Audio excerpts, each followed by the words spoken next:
Corner. We're going to take you through everything that happened these last 2 weeks with Iowa. A bit of a roller coaster, Alex. Yeah, a little bit. I mean, when you start here against Louisville, it's one of the best offensive series we've seen really in all minor league baseball this year. The I-Cubs had games where they scored 18 runs, and 13 runs. Then they go to Columbus, a team that they put up a lot of runs against at the beginning of the season, and it was really the pitching that stood out and the offense that went silent. So it was a little bit of a roller coaster, as you said. That's something that you're going to see all season long in minor league baseball. Of course, we'll start going through this Louisville series. Game 1, a loss for Iowa, 9-4. We did see Sergio Alcantara hit a 2-run triple. He went 1 for 3. Each team had 8 hits in that one. Yeah, then you go to Game 2. They win by a score of 9-5. Jake Slaughter began his 10-game hitting streak. Then he went 2 for 4, 2 doubles, 2 runs batted in. Since Jake has hit 6 home runs, so that really started him off on the high note. Kicked him off.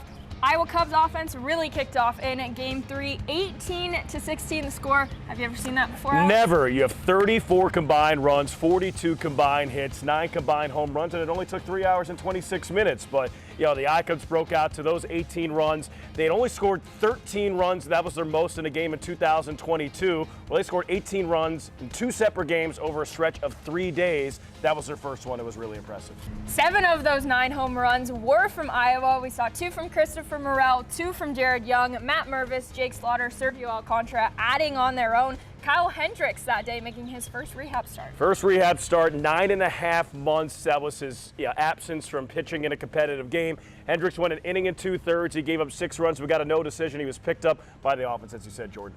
Game 4, not quite as exciting as the last one. 7-1 loss for Iowa. The I-Cubs had just 4 hits, one of the lowest of the season. Well, they had one of the fewest hits that season, and we talked about them scoring 18 runs on Thursday. Well, then they scored 18 runs on Saturday. They win 18-2. Christopher Morel had 2 home runs on Thursday. He had 1 home run on Saturday. He had 13 combined RBI in those 2 games. And then Christopher Morel with 3 for 4, double, home run. As we said, 7 runs batted in. Win 18-16 on Thursday, and he win 18-2 on Saturday.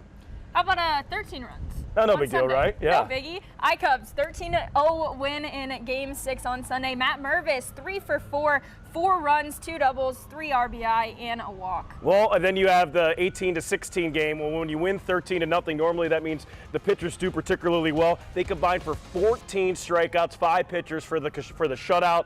Javier Assad led the way. His best start with the I-Cubs. He struck out 6. It was a perfect way to go into the series against Columbus. That was a 4-2 series win against Louisville. Headed to Columbus, Game 1, a 10-2 loss for Iowa. They had just 3 hits. Morel and David Bodie both had a double. Kyle Hendricks, a second rehab start, went 2.2 innings, gave up just 2 hits, 4 runs, 3 walks, 3 strikeouts, some improvement for him. So they lost by a score of 10-2 on Wednesday. They came back on Thursday. They won by a score of 2-1. We talk about pitching, how it was paramount in the series against Columbus. One of the best starts from a starting pitcher this year, Ben Brown, 5 2/3 innings, 3 hits, 1 run, 7 strikeouts, and 2 walks. It's the 6th-ranked prospect in the Cubs system. He made his AAA debut. He did not disappoint. He was stellar. No, he did.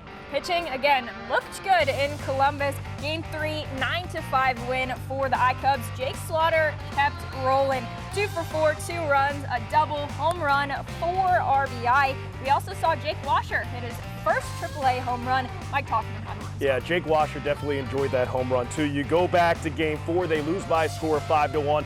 Jake Slaughter had a stretch of 3 consecutive games with a home run for the Iowa Cubs. This was his second, a shot to center field. Jake Slaughter, over the last 2 weeks, as we said, he's hit 6 home runs. And again, during Columbus, that stretch, he had a home run on Wednesday, Thursday, and Friday. It was spectacular to watch. Game 5 of the series, part of that doubleheader on Saturday. Of course, some bad weather in May. Go figure. Why would that happen? It's going to happen. Yeah. Game 2 in the doubleheader, the first doubleheader sweep against Iowa this year, a 4-3 loss. Jake Washer, another good game, 2 for 3 with a run and a double. I-Cubs were walked off on a single in the 8th. Yeah, Brian Rocchio at the walk-off single for Columbus in that game. Then you go to the final game of the series on Sunday. I-Cubs lost by a score of 9-5. Jake Slaughter homered once again. It was a 3-run shot. And then Christopher Morel, he went 2 for 5. He had 2 singles. One that was 113 miles per hour off the bat, off the left field wall.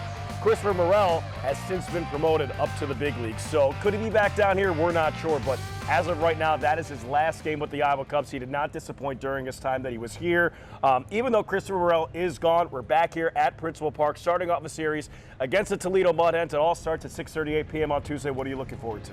I'm really looking forward to seeing more of this iCubs offense. What else can you say? We saw so many runs last home series. You get Nelson Velasquez back, you lose Morel, but you get another good player here. See Jake Slaughter, gotta keep hitting at home.